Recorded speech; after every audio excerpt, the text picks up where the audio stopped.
sesungguhnya manusia diciptakan bertabiat suka berkeluh kesah dan rakus. Maksudnya ada sifat itu dalam dirinya tapi sebagai ujian. Bukan potensi yang harus dipakai. Karena kalau antum baca letter ayat ini, antum bisa memahami, oh ternyata Allah ciptakan kita memang berkeluh kesah kok. Berarti nggak masalah kita keluh kesah. Bukan itu yang dimaksud. Makanya butuh baca tafsirnya.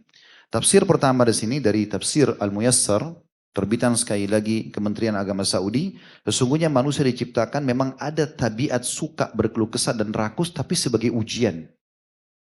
Sebagaimana kita ada potensi melakukan keburukan, tapi bukan untuk digunakan. Ya, untuk ujian, sebagai ujian. Kalau potensi melakukan kebaikan, itu untuk diikuti dan dilakukan. Jadi ini boleh mesti difahami. Kemudian beliau mengatakan atau dikatakan dalam buku ini, bila ditimpa keburukan, saya langsung terjemahkan saja ya, bila ditimpa keburukan dan kesulitan, dia banyak berkeluh kesah dan suka bersedih. Bila mendapatkan kebaikan dan kemudahan, dia banyak menahan dan menolak memberi. Kecuali orang-orang yang mendirikan sholat dan yang selalu menjaga sholat itu tepat waktunya. Ya, jadi ini sampai saksi bahasan kita tadi di ayat 21 di sini ya. Yang dimaksud di sini bahwasanya dia kalau ditimpa kesulitan, dia suka berkeluh kesah, ini yang sedang disorotin di sini. Teman-teman sekalian, Allah Subhanahu wa taala menciptakan kita memang ini agar kita mengetahui kita punya Tuhan yang mengatur semua roda kehidupan ini, harus ada ujiannya. Kalau kehidupan kita ini tidak ada ujiannya, maka tidak nyaman orang lain. Dan antum tidak akan mengetahui besarnya nikmat yang Allah sedang siapkan. Contoh misal, antum sepanjang hidup nggak pernah sakit, sehat terus. Dari mana antum bisa tahu nikmat sehat itu? Mungkin orang akan anggap remeh. Terbukti sekarang kita setiap hari selalu tarik nafas, menghembuskan nafas. Ini nikmat besar. Mata kita bisa tangkap cahaya melihat, telinga kita bisa membedakan mana intonasi suara yang keras dan lembut. Dalam seketika, tangan kita bisa membedakan, menyentuh sebuah benda, menganggap ini adalah keras, kasar kainnya misalnya, atau lembut, atau ini panas, atau ini dingin. Hidung kita bisa bedain bau busuk, bau wangi seketika. Lidah kita bisa bedain mana manis, mana asam. Ini seketika, semuanya. Kita bisa merasakan tiba-tiba kalau tubuh kita butuh nutrisi, lapar. Rasa ini sebuah nikmat. Kita juga bisa merasakan pada saat sudah makan dan minum sudah cukup, ada rasa kenyang. Ya. Tubuh kita butuh istirahat, kita punya rasa ngantuk. Setelah kita istirahat, ada rasa sudah tidak ngantuk, perasaan sudah nggak bisa tidur lagi. Semua ini contoh saja nikmat-nikmat yang melimpah, yang sangat banyak, yang banyak manusia tidak tahu menilai itu. Tapi di saat ada sakit yang datang, ada gangguan orang yang datang, ada kehilangan hasil panen, hasil bisnis, orang yang dicintai meninggal dunia, maka ini akan menyadarkan kita tentang besarnya nikmat tersebut. Ternyata pada saat kita sakit, enak benar orang sehat ya. Kita jadi tahu nilainya itu. Itu hikmahnya. Itu hikmahnya. Jadi kalau kita lagi setahun nih, sehat, gak ada apa-apa, alhamdulillah. Tahun depan Allah Subhanahu wa taala menguji kita dengan sedikit meriang, demam, flu. Misal, di saat itu kita melihat ada orang yang sehat di depan kita minum air es. Kita baru mengetahui betapa besar nikmat kesehatan itu. Ya. Kita berharap bisa seperti dia. Sehingga ada penilaian positif terhadap nikmat yang Allah berikan. Dan yang lebih besar lagi tujuannya adalah kita memahami ada zat yang maha kuasa yang mengatur semua itu. Dan kita tidak bisa menghindar. Siapa di antara kita bisa menghindar kalau dia sudah sakit? Kalau dia sudah ngantuk? Kalau dia sudah diganggu oleh orang, difitnah, digibah, dia nggak bisa mengkanter itu. Terjadi. Tinggal dia menggunakan perangkat-perangkat syar'i untuk melaluinya. Dia bersabar, dia bisa menerima, tidak berkeluh kesah. Nah, ini poinnya. Begitu juga pada saat kita mencintai seseorang, orang tua kita, pasangan hidup, anak-anak. Kalau terus saja sepanjang ini kita hidup terus bersama-sama tidak ada masalah, maka biasa saja. Tapi di saat terjadi perpisahan, safar misalnya, lama nggak ketemu, lalu kita rindu untuk bertemu. Kan kita jadi tahu nilainya orang itu kan. Kan begitu. Kalau meninggal dunia, kita baru tahu, ternyata dulu nilainya luar biasa nih istri saya, ini suami saya, ini orang tua saya. bagaimana perhatiannya dulu. Waktu kita masih bersama-sama tidak terasa. Kan begitu. Jadi tujuannya sebenarnya datang dalam bentuk cobaan. Dan itu hikmah-hikmahnya adalah agar kita bisa mengetahui besarnya nikmat Allah SWT. Dan lebih besar daripada itu kita tahu ada sang pencipta Allah yang mengatur semuanya. Sehingga di saat nikmat melimpah kita tinggal bersyukur. Di saat cobaan datang kita tinggal bersabar. Tidak usah berkeluh kesah. Karena keluh kesah tidak memberikan solusi. Apalagi bukan pada ahlinya. Sering kami sampaikan di pengajian dulu waktu kita masih offline. Kalau antum ada masalah, sakit misalnya. Keluh kesahnya, penyampaian permasalahannya boleh, tapi pada ahlinya. Ke dokter misalnya. Itu pun harus tepat sasaran saja. Misalnya lagi sakit tenggorokan. Ya udah, konsultasi untuk kesembuhan tenggorokan. Gak usah tanya dokter tinggal di mana, berapa anaknya, istrinya, siapa namanya. Gak ada gunanya. Poinnya di situ saja. Permasalahannya di situ saja. Gitu kan. Jadi pada ahlinya dan harus to the point saja. Begitu yang diajarkan Nabi SAW. Kalau sahabat ingin bertanya, tanya sesuatu yang penting saja. Yang tidak penting gak usah. Jangan berat-beratkan agama. Karena kata Nabi SAW, sungguh agama ini mudah. Dan hanya akan berat bagi orang yang memberat-beratkan.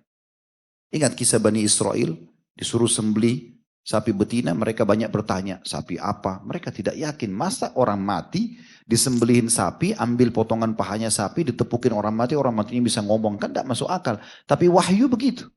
Wahyu mengontrol akal, bukan akal mengontrol wahyu, kan gitu. Jadi akhirnya lagi sulit, jadi sulit buat mereka. Dan Allah menjelaskan itu dalam Al-Quran. Ya alladzina amanu la tas'alu an asya'a in tubda lakum tasukum. Hai orang beriman, jangan banyak bertanya hal-hal yang nanti kalau ditetapkan maka sulit buat kalian. Udah, duhur dikasih 4 rakaat, sudah gak usah tanya. Kok 4 rakaat aja, kan enak 8 rakaat. Udah 4 rakaat terima saja. Puasa Ramadan, kenapa cuma 1 bulan, 2 bulan enak sebenarnya. Ya sudah, begitu saja. Gak usah dipersulit. Yang penting kerjakan, ikhlas, dan komitmen menjaganya. Kemudian ada tafsir Al-Mukhtasar, ini dikeluarkan oleh Markas Tafsir Riyadh di bawah pengawasan Syekh Dr. Salih bin Abdullah bin Humaid, Imam Masjidil Haram. Beliau menjelaskan yang dimaksud dengan halu'a, innal insana khuliqa halu'a, sungguhnya manusia diciptakan dengan penuh keluh kesah. Maknanya adalah sungguhnya manusia itu diciptakan dalam kondisi suka panik, ada kepanikan. Itu bisa bermakna juga seperti itu. Kemudian juga dari tafsir Al-Madinah Al-Munawwarah, Markas Ta'zimul Quran, di bawah pengawasan Syekh Profesor Dr. Imam Zuhair, seorang profesor Fakultas Al-Quran di Universitas Islam Madinah. Kurang lebih beliau mengatakan di tafsirnya, ayat-ayat ini menyebutkan sifat-sifat manusia jika belum terdidik oleh keimanan. Konekkan ini dengan tadi yang saya sampaikan ikhwas kali ini, artinya ini memang ada tapi sebagai ujian. Kapan kita bisa lepas dari sifat ini kalau kita sudah belajar? Nah makanya dibahas seperti di pertemuan ini. Setelah kita faham, oh ternyata keluh kesah itu tidak boleh ya. Nanti kita akan sampaikan kiat-kiatnya supaya tidak usah berkeluh kesah. Bagaimana kita bisa menikmati saja cobaan yang sedang datang. Maka akan lebih mudah untuk melaluinya. Beliau mengatakan ayat-ayat ini menyebutkan sifat-sifat manusia jika belum terdidik oleh keimanan kepada Allah. Sifat-sifat ini adalah sangat tamak dan tidak mampu bersabar. Mudah putus asa dan mengeluh jika tertimpa musibah. Dan jika mendapat kelapangan rezeki dan solusi dari permasalahan maka dia enggan membaginya dengan orang lain. Ini semua disebabkan oleh besarnya kecintaan kepada diri sendiri dan kecondongan untuk merasakan kenikmatan secara sendiri saja. Nah, ini penjelasan-penjelasannya. Kemudian dari kitab Tafsir Zubdatut Tafsir min Fathil Qadir. Ya. Ini ada intisari diambil dari tafsir Fathil Qadir oleh Dr. Muhammad Sulaiman Al-Ashkar. Beliau juga guru di Universitas Islam Madinah. Pada saat menjelaskan innal insana khuliqa halu'a, sungguhnya manusia diciptakan berkeluh kesah, makna al-khal'u adalah kekikiran yang sangat dan suka mengeluh. Jadi ada potensi itu. Berat memberi dan suka berkeluh kesah. Ya, tapi sekali lagi ingat ya, saya sudah kasih kata kunci ya, ini adalah sebagai ujian. Bukan potensi ini untuk dipakai. Kalau hal yang positif, melakukan kebaikan-kebaikan itu untuk kita pakai potensinya. Kemudian tafsir Al-Wajiz, ditulis oleh Profesor Dr. Wahba Zuhaili. Beliau mengatakan sungguhnya manusia menjadi sangat cemas jika hartanya disalurkan kepada sesuatu yang dibenci dan melarangnya untuk disalurkan pada kebaikan. Sementara al-khalu atau al-khala berarti sangat rakus. Ada potensi itu. Kemudian juga ada tafsir as-saghir. Ini ditulis oleh Faiz bin Sayyaf As-Sari, dimuraja oleh Syekh Profesor Dr. Abdullah bin Abdul Aziz Al-Awaji. Ini juga Profesor Universitas Islam Madinah. Beliau mengatakan sungguhnya manusia diciptakan dengan sifat keluh kesah lagi kikir. Sangat rakus dan sedikit sekali bersabar. Syekh Abdurrahman bin Nasir As-Sa'di, seorang ahli tafsir yang masyhur dari Saudi, sudah meninggal tentu berapa puluh tahun atau bahkan ratusan tahun yang lalu ya. Beliau mengatakan dalam tafsirnya, ini adalah sifat manusia yang mendasar yang Allah jadikan sebagai ujian. Allah menggambarkan karakter asli manusia dengan sifat berkeluh kesah. Sifat keluh kesah dijelaskan dalam firman, apabila ditimpa kesusahan, ia berkeluh kesah. Manusia berkeluh kesah manakala ditimpa kemiskinan, penyakit, atau hilangnya benda-benda yang dicintai. Seperti hilangnya harta, meninggalnya keluarga, dan anak. Tidak bersabar dan menerima takdir Allah. Dan apabila ia mendapat kebaikan, ia amat kikir. Tidak menginfakkan sebagian diberikan Allah, tidak bersyukur kepada Allah atas nikmat dan kebaikan Allah, sehingga manusia bersikap keluh kesah dalam kesulitan atau kesusahan dan bersifat kikir ketika sedang berbahagia. Ini kita kumpulkan dulu semua tafsirnya. Kemudian dalam buku tafsir An-Nafahatil Makkiyah, Syekh Muhammad bin Saleh Asy-Syawi, beliau mengatakan Allah menyebutkan bahwa sebagian dari tabiat manusia adalah banyak panik dan gampang mengeluh. Maka jika ditimbakan keburukan kepadanya dari sakit, miskin atau musibah dan selainnya, maka mereka mengeluh dan komplain dan tidak ridho dengan apa yang Allah berikan dan takdirkan. Dan jika diberi kebaikan seperti kekayaan, panjang umur dan selainnya, maka jadilah mereka bakhil dan banyak menahan hartanya. Mereka tidak menginfakkannya dari apa yang telah Allah berikan kepada mereka. Dan juga tidak mengakui nikmat pemberian Allah dari karunia Allah. Mereka malah berkata, sungguhnya ini semua aku dapatkan atas jerih payahku dan pengetahuanku melalui jalan berdagang. Jadi ini tafsir-tafsir yang disebutkan, dan tentu banyak sekali tafsir-tafsir ya. Tapi kita cukupkan di sini. Artinya kita sudah bisa ambil satu kesimpulan dari tafsir-tafsir ini. Kalau sifat khala atau keluh kesah ini dan gelisah di saat ada dalam kehidupan seseorang pada saat musibah datang, itu adalah sifat yang datang, yang Allah berikan sebagai, ada dalam dirinya sebagai ujian. Dan dia seharusnya tidak menggunakan itu. Baik teman-teman sekalian, perlu kita garis bawahi bahwasanya berkeluh kesah ini dijelaskan dalam sebuah statement yang menarik dari Umar radhiyallahu anhu. Beliau mengatakan kalau manusia itu ditimpa sebuah ujian, maka ada dua kondisi dan keadaannya. Yang pertama adalah dia menerimanya. Sebagaimana dia menerima nikmat yang melimpah. Jadi misalnya pada saat dia sehat dia bisa menerima, pada saat dia sakit dia bisa menerima. Ini kondisi yang ada. Gitu kan? Dan ini yang paling ideal, ini kondisi orang-orang beriman. Dia di saat pernah merasakan kekayaan, di saat terjadi ujian di hartanya, bangkrut, ditipu orang, utang belum dibayar, dia bisa menerima juga. Sebagaimana dulu dia menerima nikmat yang melimpah yang ada. Dan semua dalam kehidupan keseharian seperti itu. Dia bisa mengimbangi keduanya. Di saat nikmat ada, dia bersyukur. Di saat cobaan ada, dia bisa menerima dengan bersabar. Dan tidak berkeluh kesah. Ini yang paling ideal. Kata Umar, kalau orang seperti ini, maka dipastikan dia mendapatkan pahala karena menerima keputusan Tuhannya. Kemudian dia mudah untuk melaluinya. Karena orang kalau tahu ini adalah takdir Allah, dia nggak berkeluh kesah, dia mudah melaluinya. Sakit, dia bangun tidur tiba-tiba sakit. Oh Allah lagi uji saya. Sudah, dia nikmati saja prosesnya. Sambil ikhtiar tentunya, berobat segala macam. Tapi dia tidak berkeluh kesah. Dan dia pasti menemukan solusinya. 3 hal. Dapat pahala, mudah melalui, dan dapat solusinya. Kondisi yang kedua adalah orang yang tidak bisa menerima ujian Allah. Penuh dengan keluh kesah. Maka dia akan mendapatkan dosa. Kenapa dapat dosa? Karena seperti protes Allah. Kenapa kau kasih aku ini ya Allah? Kan itu. Padahal Allah sebagai pencipta lebih menyayangi dia daripada ibunya menyayangi dia.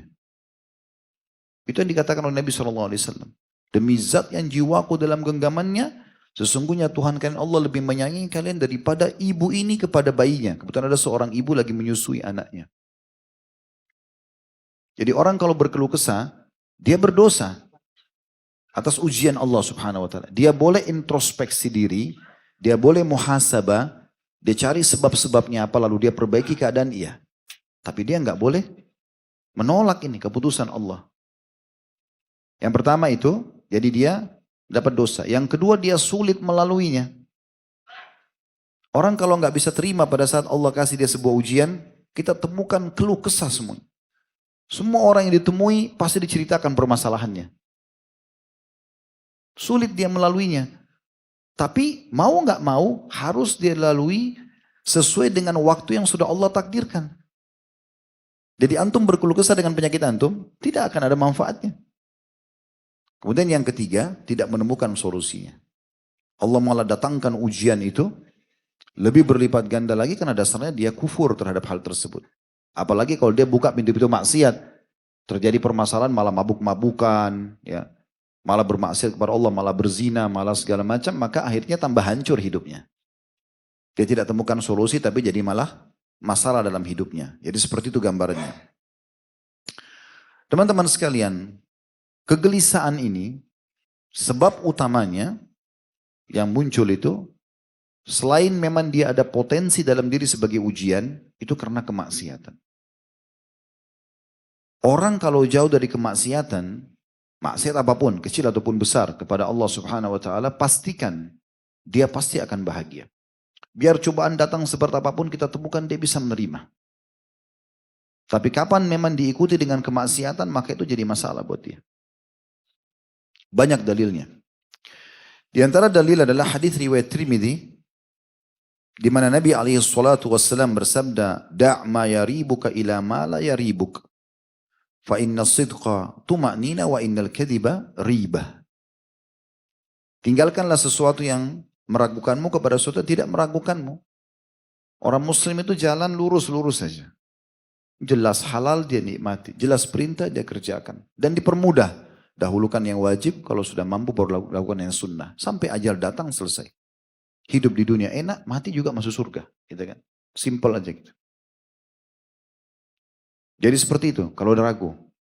Kalau dia yakin, dia jalan. Lalu kata Nabi SAW, فَإِنَّ الصِّدْقَ تُمَأْنِينَ. Ketahuilah, kejujuran itu, karena ini adalah bagian daripada amal saleh, adalah ketenangan jiwa. Kapan orang jujur, walaupun pahit untuk diucapkan, dia tenang. Tapi kata Nabi SAW, wa innal kadhiba ribah. Kapan seseorang itu berbuat dosa, bermaksiat, maka akan menjadi kerancuhan dalam hidupnya. Akan memunculkan keluh kesah itu. Jadi permasalahannya karena dia tidak bisa menerima keputusan Allah justru karena dosa yang dia lakukan. Kemudian dari lafaz yang lain, fa innal khaira tuma'nina wa inna syarra ribah. Hadis diriwayatkan oleh Al-Hakim. Sesungguhnya semua kebaikan dan kepatuhan yang dikerjakan pasti akan mendatangkan ketenangan hidup. Walaupun dia miskin hidupnya, pas-pasan, mungkin juga masih belum punya pekerjaan, masih pengangguran, tapi karena dia ikuti hidupnya dengan ketaatan kepada Allah, kita temukan orang ini ya pelong aja hidupnya. Makan apa adanya, pakaian apa adanya, dia lurus-lurus saja. Mus'ab radhiyallahu anhu, sahabat Nabi yang mulia ini, anak kaya raya di Mekah. Dia kalau jalan, orang sudah tahu tampannya luar biasa. Sampai diberikan julukan, ini kembarannya Nabi SAW. Waktu beliau terbunuh di perang Uhud karena pegang bendera, ya, Ibnu Lutbiyah berkata pada saat itu, sesungguhnya aku telah membunuh Muhammad. Kenapa dia bilang begitu? Karena Mus'ab bin Umair mirip sekali dengan Nabi SAW. Tampan sekali. Dia kalau jalan di Mekah itu orang semua kagum lihat ketampanannya. Bajunya selalu baru dan bersih. Wanginya kecium dari jarak jauh. Sampai menjadi idola di Mekah. Di kalangan para anak muda. Setelah masuk Islam, orang tuanya yang kaya raya nolak. Tidak mau menerima dia. Akhirnya diputuskan semua sumber pendapatannya. Tapi apa yang terjadi? Karena dia isi hatinya dengan keimanan dan dia sibuk dengan amal soleh mengikuti ajaran Nabi SAW, hidupnya tenang. Walaupun dia makan dengan sahabat makan apa dia ikut. Dan pada saat dia meninggal di Uhud, tidak ditemukan pakaian atau kain yang bisa menutupi badannya. Bajunya kalau ditarik ke kepala kakinya kelihatan. Kakinya ditutup kepalanya kelihatan. Tapi dia dapat ketenangan. Ada ketenangan jiwa yang dirasakan. Sebaliknya orang kalau banyak buat maksiat itu luar biasa. Walaupun kita lihat fasilitasnya banyak. Tapi kita akan temukan keadaan hidupnya itu tidak tenang. Di sini Nabi SAW mengatakan sungguhnya kebaikan itu pasti membawa pada ketenangan wa inna syarra ribah, dan semua dosa, semua keburukan akan membawa kepada kegelisahan. Demikian pula sabda Nabi alaihi salatu wassalam di dalam hadis riwayat Muslim, al-birru husnul khuluq wal ithmu ma haka fi nafsika wa karihta an yattali alaihi nas. Kebaikan itu adalah akhlak yang baik, santun kepada Allah dan juga kepada makhluk. Dan dosa itu apa yang menggelisahkan jiwamu. Jadi penyebab gelisah ini bergejolak dan akhirnya yang dasarnya ada bentuk ujian dalam diri kita. Bisa bergejolak dia justru karena dibumbuhi atau dipicu dengan dosa. Wal ithmu ma haqa fi nafsika, dan dosa itu semua yang membuat jiwamu bergelisah. Wa karihta an yattali alaihi nas, dan kau tidak suka kalau orang melihatnya. An-Nawawi rahimahullah berkata, dosa selalu menggelisahkan dan tidak menenangkan bagi jiwa. Di hati pun tampak tidak tenang dan selalu khawatir dengan dosa tersebut. Ini diambil dari penjelasan dalam Sahih atau Syarah Sahih Muslim yang ditulis oleh beliau atau ditelusuri oleh beliau tentunya. Kemudian teman-teman sekalian, Nabi SAW juga memberikan kata kunci kepada kita melalui nasihat kepada salah satu sahabatnya yang bernama Wasibah radhiyallahu anhu. Sahabat ini mengeluhkan kepada Nabi SAW tentang kondisi hatinya yang kadang-kadang tidak tenang. Maka Nabi SAW berkata kepada beliau, istaftih nafsak, istaftih qalbak ya Wasibah. Coba kamu tanyakan fatwa itu ke dalam dirimu sendiri, hai Wasibah. Dan tanyakan juga ke dalam hatimu. Thalathan, 3 kali Nabi ulangi. Lalu beliau mengatakan, wal ithmu, al-birru matma'annat ilaihi nafs, watma'anna ilaihi al-qalb. Ketahuilah kebaikan-kebaikan kalau kau sibuk lakukan, ketaatan-ketaatan, itu akan membawa kepada ketenangan jiwamu. Ini dari saksi bahasan kita. Dan akan menenangkan hatimu. Sehingga keadaan bagaimanapun kita bisa menerima gitu. Kemudian beliau mengatakan wal ism mahaka fi nafs wa taraddada fi sadr wa in aftaka nasu wa aftuka. Artinya, dan dosa itu selalu membuat engkau gelisah dan membuat jiwa itu tidak tenang serta hati itu selalu tergoncang. Walaupun engkau telah diberikan fatwa oleh para manusia. Tentu teman-teman sekalian di sini perlu digarisbawahi ya. Kalau yang dimaksud dengan hadis Wasibah radhiyallahu anhu ini sesuatu yang belum jelas hukum halal haramnya. Kalau kita masih ragu ini benar nggak sih, ini boleh nggak sih gitu. Maka kembali kepada hati kita. Tapi kalau sesuatu yang sudah jelas halal haramnya nggak boleh lagi kita tanya hati kita. Ya. Jelas babi haram, nggak usah bilang hati saya tenang nggak sih. Nggak perlu, udah haram selesai. Tapi kalau antum lagi mau diajak transaksi bisnis, antum nggak tahu hukumnya, belum tanya fatwanya. Atau antum tanya memang jawabannya juga belum jelas. Sesuatu masalah-masalah yang kontemporer, yang baru gitu. Maka akhirnya antum tanya hati antum, tenang nggak sih? Ini juga masuk dalam makna hasil daripada istikharah. Tidak harus mimpi, tapi ketenangan jiwa. Ketenangan hati untuk melanjutkan pernikahan tersebut, pekerjaan tersebut, dan seterusnya. Nah, itu yang dimaksud. Ibnu Rajab rahimahullah mengatakan, hadis wasibah ini dan yang semakna dengannya menunjukkan agar kita selalu merujuk pada hati ketika ada keraguan. Jika jiwa dan hati tenang, maka itu suatu kebaikan dan halal. Namun jika hati dalam keadaan gelisah, maka itu berarti suatu dosa dan keharaman. Ingatlah, kata beliau, hadis wasibah dimaksudkan pada perkara yang belum jelas halal haramnya. Apakah termasuk dosa atau bukan? Sedangkan yang sudah jelas halal haramnya, maka tidak perlu rujuk ke dalam hati. Tapi yang kita tidak beratkan di sini teman-teman sekalian, bahwasanya kegelisahan yang sedang dibahas dalam dosa besar ini, itu disebabkan selain ada potensi dalam diri memang karena dosa. Memang karena adanya dosa. Ini diambil dari kitab Al-Jami' Ulum wal Hikam, tulisan beliau sendiri Ibnu Rajab di halaman 304. Kalau seandainya ada orang bilang begini, ada sebagian orang tenang-tenang saja walaupun sudah buat dosa. Tiap malam mabuk, berzina, melakukan pemaksiatan, tapi kita lihat tenang-tenang saja, tawa-tawa sana sini. Dia tenang saja, hidupnya biasa-biasa saja. Maka bagaimana jawabannya? Sementara tadi Ustaz sudah memberikan gambaran, kalau buat dosa pasti hati gelisah. Maka ini dijawab oleh para ulama mengatakan, itu karena hati mereka sudah kotor. Dan dosa sudah bukan lagi menjadi sesuatu yang biasa bagi mereka. Bukan lagi menjadi sesuatu yang luar biasa, tapi menjadi sesuatu yang biasa. Kalau orang sudah pas mau berzina sekali, atau dia baru berzina sekali, Allah masih kasih dia peringatan-peringatan. Dia menyesal, dia takut, dia segala macam gitu. Nah, tapi kalau seseorang itu sudah melakukan rutinitas berzina, kumpul kebo terus, sekian lama gitu kan, dan jadi biasa, maka itu masuk dalam firman Allah subhanahu wa ta'ala. Yang Allah sebutkan dalam surah Al-Mutaffifin ayat 14. Kalla barrana ala qulubihim ma kanu yaksibun. Sekali-kali tidak, sebenarnya apa yang mereka usahakan telah menutupi hati mereka. Ibnu Qayyim menanggapi ini mengatakan, jika hati sudah semakin gelap dengan dosa-dosa, maka amat sulit untuk mengenal petunjuk dan kebenaran. Jadi setelah kita bacakan tadi tafsirnya, kita juga sudah menjelaskan penyebab utama daripada munculnya sifat keluh kesah ini dan akhirnya terbumbuhi dan menjadi pola dalam kehidupan seseorang justru kalau dia buka pintu dosa. Kemudian di sini penulis Syekh Muhammad mengangkat setelah ayat Al-Quran adalah hadis Nabi alaihi salatu wassalam, syarru ma fir rajuli syuhun hali'un wa jubnun khali'. Diriwayatkan oleh Abu Dawud dengan sanad jayyid.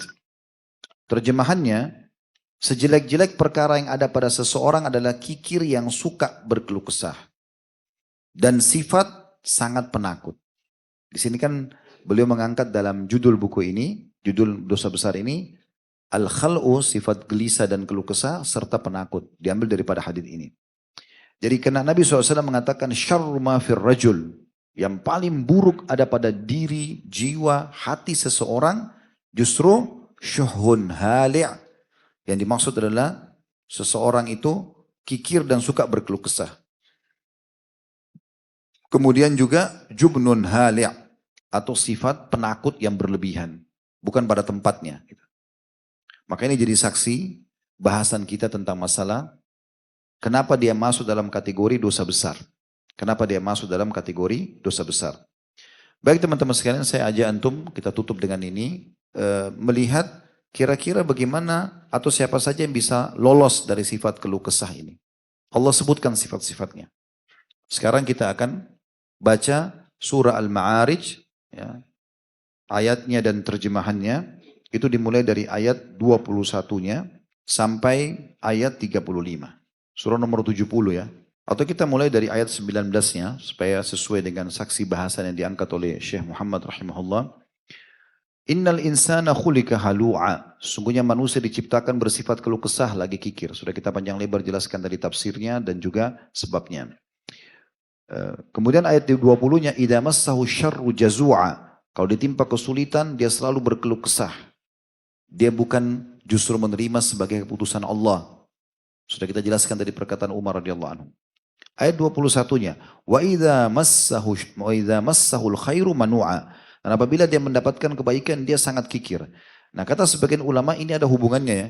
Kapan orang itu selalu kalau antum ketemu isi hidupnya keluh kesah, suami saya begini, istri saya begini, anak saya begini, pekerjaan saya begini, keluh kesah saja. Tidak ada bahkan lisannya mengatakan Alhamdulillah, pastikan orang itu kikir. Ini seperti satu paket. Sebagaimana juga orang kalau kikir, pasti keluh kesah hidupnya. Kemudian kita masuk di ayat, maaf bukan 21, tapi ayat 22-nya ya, solusinya di sini. Illal musallin. Golongan pertama yang bisa lolos dari sifat keluh kesah dan pelit ini adalah orang-orang yang mengerjakan sholat. Di ayat 23 yang dijelaskan sholatnya seperti apa? Alladzina hum ala sholatihim daimun. Mereka yang tetap atau rutin selalu mengerjakan sholat itu. Kata sebagian ulama, maksudnya dia menjaga 3 hal. Ketepatan waktu sholatnya, ketepatan gerakan sholatnya, dan ketepatan bacaan sholatnya. Bergabung 3 hal ini. Azan langsung, gak ada aktivitas lain. Masjid, selesai. Mau rajam ketemu dia pun tidak ada urusannya. Sekarang raja yang sebenarnya sedang memanggil Allah subhanahu wa ta'ala. Tepat waktu. Yang kedua tepat gerakan. Gak buru-buru, tenang. Tumaknina semuanya. Allahu Akbar. Baca dengan tenang. Ruku Allahu Akbar. Dengan tenang. Sami Allah iman hamidah. Dengan tenang i'tidalnya. Dan tumaknina dimasukkan oleh para ulama dalam wajib sholat. Dosa orang kalau tidak tumaknina. Bahkan bisa batal sholatnya. Dan yang ketiga, tepat bacaan. Benar bacaannya. Baik itu zikir-zikirnya ataupun ayat-ayat Al-Qur'annya. Ini sifat yang pertama yang lolos dari masalah ini. Yang kedua adalah ayat 24-nya. Allah sebutkan, berarti ini semua sibuk dengan amal saleh ya, sehingga keluh kesah ini tidak ada dalam diri kita. Walladzina fi amwalim haqqum ma'lum. Dan orang-orang yang dalam hartanya tersedia bagian tertentu. Dia khususkan gajinya, pendapatannya. Untuk siapa? Ayat 25. Lissa'ili wal mahrum. Yang dia khususkan setiap hari, setiap bulan. Dia keluarkan untuk orang miskin yang meminta. Dan orang yang tidak mempunyai apa-apa, maksudnya tidak mau minta. Ini potongan pertama. Orang yang dikasih ini sudah umum, kita tahu. Orang minta kita kasih. Kalau tidak kasih udah jelas dia pelit gitu kan. Tapi ada potongan yang kedua ini perlu digarisbawahi. Mahrum. Di sini terjemahannya adalah orang yang butuh tapi tidak mau minta. Ini yang perlu antum kejar. Ada orang kelihatan kayak orang mampu padahal sebenarnya tidak. Karena dia tidak mau mengemis. Karena memang ini satu hal yang aib tersendiri ya. Larangan dalam Islam untuk mengemis itu. Kecuali orang dalam keadaan darurat sekali. Dia tidak bisa, kalau tidak minta, pada hari itu dia bisa mati. Dan ulama membatasi orang kalau mengemis itu, kalau dia tidak punya makanan dan dia bisa makan. Tidak ada nih, dia sudah kelaparan. Dia kalau tidak minta dia bisa mati kelaparan. Dia minta. Kalau dia sudah dapat makanan untuk siang misalnya, dia lagi minta di siang hari. Udah ada makanan siangnya, nggak boleh dia minta untuk malamnya. Saking tegasnya dalam Islam tidak boleh mengemis itu. Dan di zaman Nabi SAW dulu dalam riwayat-riwayat sahih pernah ada orang datang kepada Nabi SAW. Dia minta sesuatu padahal dia orang mampu. Maka Nabi SAW berikan. Lalu kemudian Nabi SAW bersabda setelah orang itu pergi. Ada sebagian orang yang datang minta kepada aku dan aku berikan. Tapi pada saat dia keluar dia sedang memegang bara api neraka. Karena dia orang mampu, kenapa dia mengemis gitu. Lalu kemudian kata para sahabat, ya Rasulullah kalau begitu kenapa anda berikan? Toh jelas-jelas itu tidak baik. Kata Nabi SAW, karena Allah melarangku untuk pelit. Maka aku tetap memberikan. Dia ngotot minta. Nanti dosa besar yang akan datang insya Allah. Itu kita bahas ada 2 bab di sini tentang masalah bakhil. Mudah-mudahan keluar dari sini kotak amal jadi penuh semua. Lewat kotak amal kasih nggak ya? Kasih. Temannya syaitan. Yang ketiga, walladzina yusaddiquna biyaumiddin ayat 26-nya. Yang selamat dari dosa besar ini adalah orang-orang yang mempercayai hari pembalasan, tahu dia akan kembali ke hari kiamat nanti, ada hari kebangkitan, dia akan masuk ke dalam surga, targetnya itu. Jadi bagaimana dia beramal untuk masuk surga dan bagaimana dia selamat dari tempat yang lain yaitu neraka. Ini imannya tentang hari kiamat. Dan ayat 27 masih berhubungan dengan ayat 26-nya, walladzina hum min adzabi rabbihim musyfikun. Dan orang-orang yang takut terhadap azab Tuhannya. Sama ya, maksudnya takut disiksa oleh Allah sehingga dia tidak mau berbuat dosa. Ayat 28-nya, inna adzab rabbihim ghairu ma'mun. Karena sungguhnya azab Tuhan mereka tidak dapat membuat orang merasa aman. Artinya bisa datang setiap saat. Orang yang terus berbuat dosa sehingga gelisah hatinya, ini nggak bisa tenang. Dan dari mana dia bisa dapat jaminan Allah tidak hukum dia? Bisa setiap saat. Ini lagi duduk begini Allah bisa permasalahkan satu urat saraf di belakang antum, punggung atau encok, nggak bisa berdiri. Tidur, bantal disalahin, salah bantal. Dan Allah lagi uji tuh, ini leher saya kasih pinjam kamu 30 tahun, nggak pernah disyukuri. Ini coba, balik saja nggak bisa. Kemudian selanjutnya, sifat yang keberapa nih? 4 atau 5? Baiklah, anak ikut antum. Ayat 29-nya, walladzina hum li furujihim hafidhun. Dan orang-orang yang memelihara kemaluannya. Maksudnya di ayat 30-nya, illa ala azwajihim aw ma malakat aymanum fa innahum ghairu malumin. Kecuali terhadap istri-istri mereka atau budak-budak yang mereka miliki, maka sungguhnya mereka tidak tercela. Artinya tidak berzina. Pelampiasannya harus pada pasangan yang halal. Kemudian ayat 31-nya, faman ibtagha wara'a dzalika fa ulaika humul adun. Barang siapa yang sengaja mencari yang balik selain daripada yang halal tadi, maka mereka adalah orang-orang yang melampaui batas. Maksudnya sengaja berzina. Padahal Allah berikan kemudahan dia untuk menikah. Ya, apalagi hidup di Indonesia, nikah mudah. Kenapa nggak menikah? Perangkat sholat, Quran, bisa nikah. Tapi tidak mau nikah-nikah. Allahu a'lam. Kenapa? Kalau masa corona kemarin antum nikah itu luar biasa. Banyak yang mau nerima mahar murah. Tiba-tiba hadir di Blok M sebelum corona, sekarang hadir sudah punya anak. Selanjutnya ayat 32-nya, walladzina hum li amanatihim wa ahdihim ra'un. Dan orang-orang yang memelihara amanah-amanah yang dipikulkan dan janji-janjinya. Sekali ucapkan komitmen. Ya saya datang, insya Allah datang. Ada udzur syar'i sampaikan. Ya saya akan beri, jangan pungkiri. Selanjutnya ayat 33-nya sifatnya. Walladzina hum bisyahadatihim qaimun. Dan orang-orang yang memberikan kesaksiannya. Maksudnya kesaksian pada yang benar. Ya. Kesaksian yang benar-benar. Kalau ada orang benar kita dukung gitu ya. Kemudian Allah ulangi di ayat 34-nya kembali kepada ayat 22 tadi tentang sholat.